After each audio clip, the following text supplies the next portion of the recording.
Good morning, Facebook, YouTube, Daily Motion, and Twitter. This is Rich again, back for your first video plug of the day for Thursday, March 5th, 2015, around 6:09 in the morning in Berwick, Massachusetts. Sun's coming up, and it's not that cold out. It's about 35 degrees, but the temperature is going to be going down.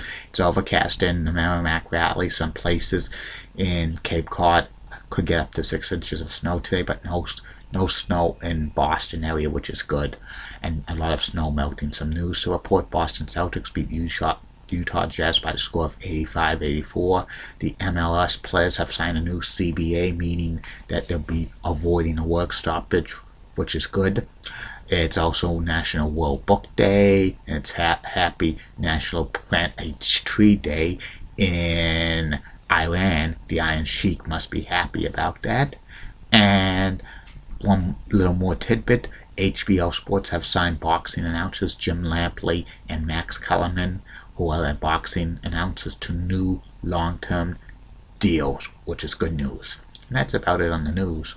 My first video blog subject of the day is about the WCW hotline. The WCW hotline was a 900 number that was popular with World Championship Wrestling from 1989 through 2001, when WCW closed down. In the 1980s, 900 numbers were real popular, especially for entertainers and singers and also adult things and stuff like that. And WCW capitalized on the 900 numbers.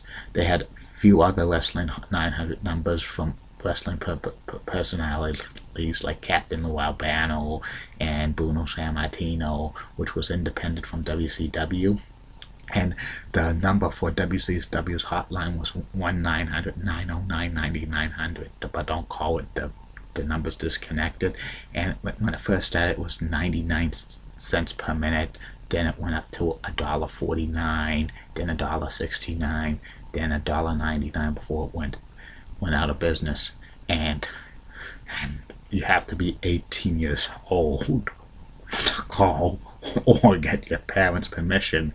And on the WCW hotline, some of the things they had were like they had a section called like Newsmakers of the Day. They had like Dennis Brent, who was a writer for the WCW magazine, and they had Steve Beverly, who had Matt Watch. Steve Beverly is like a game show historian and a television historian. He used to do pro wrestling news in the late 80s and early 90s for the WCW hotline, reporting the latest wrestling news. He's embarrassed now that he was involved in professional wrestling, but it was probably, he got a lot of money for doing it. And it also had like WCW announcers Tony Schiavone and Jim Ross doing his Ross Report and Tony Schiavone Talks. They also had Sting and Lex Luger have pre-recorded messages on the WCW hotline. In the early 1990s, Sting and Lex Luger were two of the biggest stars in WCW. Sunday night they had Missy Missy Hyatt, who was a WCW personality. And they also had like the matches. They had like Sundays, sometimes they would have like, they would do play-by-play of house show matches or like Clash of Champions or pay-per-view. Calling the action was Lance Russell and the Dean of Wrestling announcers Gordon Solie. And the WCW hotline was so popular, and WCW made lots of money for it because people were calling like crazy.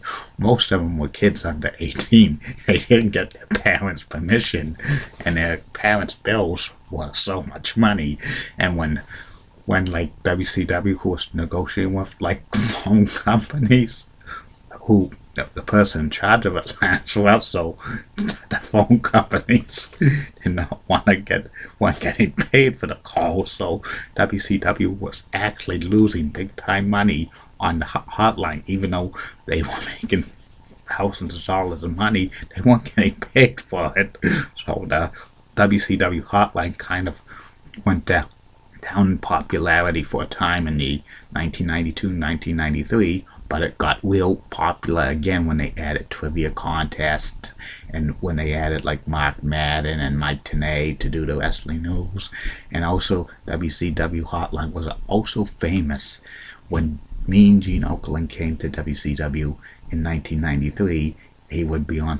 He would do the Mean Gene Report Saturday nights, and every time Mean Gene Okerlund would hype up the WCW hotline on WCW Saturday night, or like the WCW Pro on Superstation TBS, and Gene Okerlund would say, "Hey, attention hotline fans," and he would say something like a prominent name from the WWE has given notice and might be coming to WCW.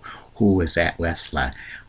Due to the sensitive nature of the subject, I cannot talk or speculate about it, but if you call my hotline at 1-900-909-9900, I will tell you about more. It's $169 per minute. Kids under 18, get your parents' permission. Gene Okerlund would always hype this up a lot on WCW Saturday night, and he would like tease the promos, but when the people called it, it was a little bit disappointing. And when it also made like the WCW hotline made kind of the GS section of a TV guide, like in 1995, when Mean Gene Okerlund was kind of hyping up a former world champion passed away at the age of 45, and the people were calling up because they thought the former world champion was Ric Flair, who was like actually off of WCW TV around that time. They were so disappointed when it was Crusher Jerry Blackwell who passed away. Crusher Jerry Blackwell held the AWA World Tag Team title, but I think that was just, Mean Gene Okerlund said that just to get a lot of like calls for the WCW hotline and stuff, which, just to get more money and more hype for it. And it like the WCW hotline with its reports skyrocketed and stuff like that. And before the wrestling internet, the wrestling dirt sheets would get probably the news a lot from the hotlines, especially from WCW and stuff like that. And also WCW had trivia contests and stuff, and you could win prizes and stuff. They also had Bobby the Brain Heenan towards the end on the WCW hotline. But when the internet came around and also other stuff, fewer and fewer people were calling the WCW hotline. And by 2001, when WCW was bought out by WWE, the WCW hotline was discontinued.